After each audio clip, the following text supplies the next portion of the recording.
Hello, my name is Joshua Pete. This is speech 1311, December 4th, 2010. Today in the United States, like most countries, our society is imperfect.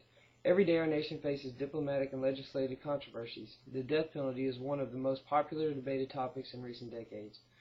People opposing the death penalty can only offer absurd reasoning to impugn its purpose. No matter what false evidence the opposition provides, the fact is that a person condemned to death is one who has taken life maliciously. Still, some people believe that murder should not be met with the same fate. Every person who argues that murder should not be met with murder, quote unquote, is never the victim and is usually is based on some religious beliefs, usually Christians. When a person commits a crime, he should be punished. I mean, that's just the bottom line. So, I mean, you have people who are basically being hypocrites, taking verses out of context and applying it to their own self-serving bias. One of these verses is Luke 6:37, and it states, "Judge not, and ye shall not be judged. Condemn not, and ye shall not be condemned. Forgive, and ye shall be forgiven."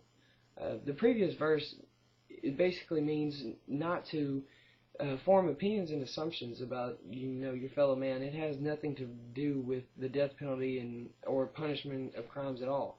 So you have you also have people who believe that sin is sin and there's one not greater sin, but that's also not true because right here in John 19:11 says, Jesus answered, "Thou couldst have no power at all against me, except it were given from thee from above.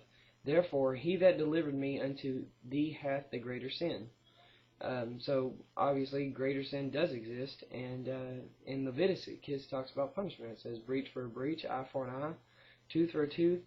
As he hath caused a blemish in a man, so shall it be done to him and again. And he that killeth a beast, he shall restore it. And he that killeth a man shall be put to death."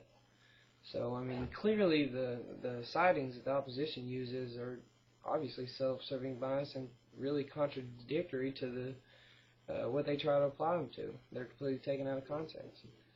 Another major argument is how much the death penalty costs. For example, the average parole of an inmate with life without parole is $34,000 a year in a minimum security facility. Okay, now you have a death case penalty, or it costs $60,000 a year to maintain a person in a maximum security prison for the death penalty or whatever it may be. But what you don't take into account is that a person with life without parole spends their entire life in parole. So your $34,000 could be over a 50, 60, 70-year lifespan. All right? And in turn, then you have a $60,000 a year, but might only last maybe 10, 15 years tops. So you're still saving hundreds of thousands of dollars. In Time Magazine is actually where I got this from. They're the one, they published facts from the U.S. Bureau of Vital Statistics abstract that a life without parole sentence that lasts 50 years will cost taxpayers $5.53 million at a 4% annual increase, while a death penalty sentence will cost $1.9 million.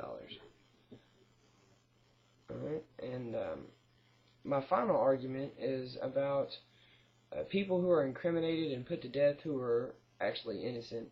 The fact of the matter is there is very few people put to death a year that actually didn't commit the crime.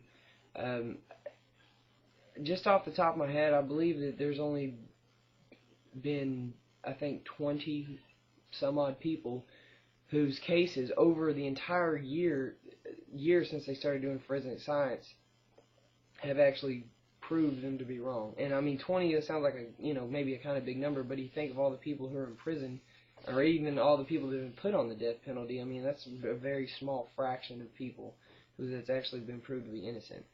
And in the application of forensic science in the judicial system, a few cases have been overturned. In 1987, a study found that 23 of 69 inmates on death row were innocent by Professors Radalet and Bordeaux. It's French, I can't pronounce that well.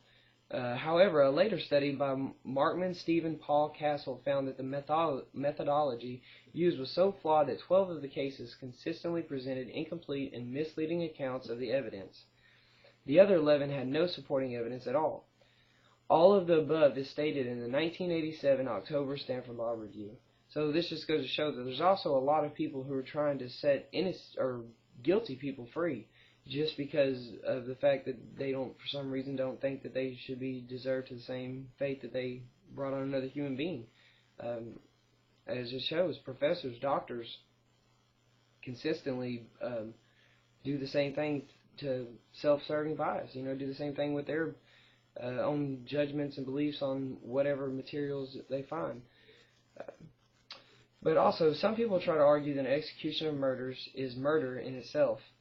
And I really don't believe that's true. I mean, if a little 4-year-old girl is raped, tortured, murdered, and brutally killed, then, I mean, why shouldn't that person just, deserve the same fate? They won't, some people say, well, it won't bring the girl back, but it'll take, at the very least, it'll take another evil human being out of the world who's just going to be a burden on taxpayers and is never going to do anything productive in society anyways. I mean, it's really just a waste of space.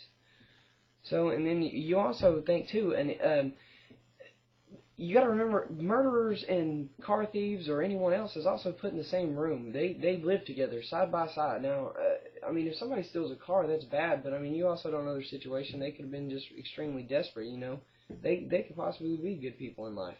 But somebody who murders another individual and just has no respect for life at all, you're going to put those two kinds of people side by side. And I don't really see how that's a fair punishment. So, basically you're saying regardless of what you did, you're going to go to prison, and you might possibly die for it just because of the simple fact you've been with another man who's already committed murder. And there's actually a 250% more likely chance that somebody who's already committed murder is with a sentence of life without parole will commit murder in prison again. And and who's really at fault for that? If somebody gets murdered in prison because they're with another murderer, is that really his fault, or is that our fault as people who've sentenced him to serve their time with a murderer? I mean, I think that's a bad judgment on society in general. So, and I'd like to go ahead and close out with two quotes.